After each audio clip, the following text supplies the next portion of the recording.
Babudham films present. प्रेम से बोली देव घर वाले बाबा की।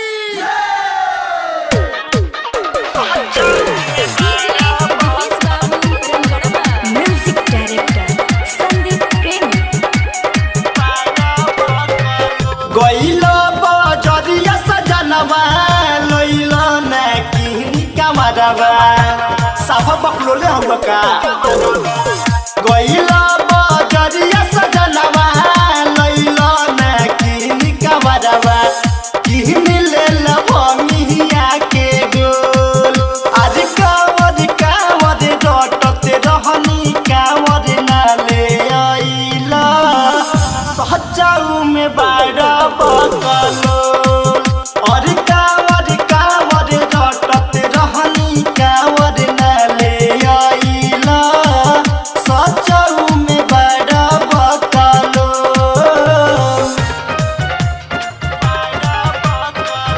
सहजाऊ में बाड़ा बकलो। प्रेम से बोलो देव घर वाले बाबा की।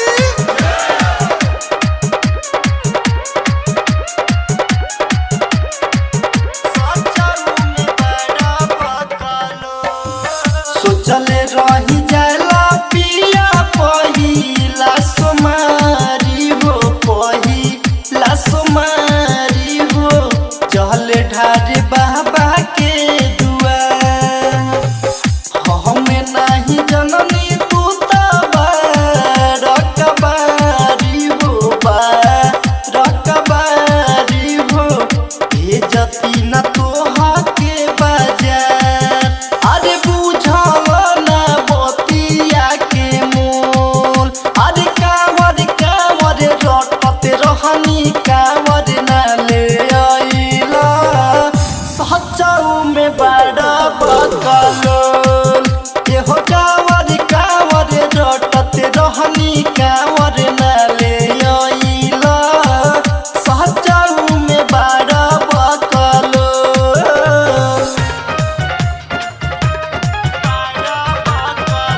सहजाऊ में बड़ा बकलो।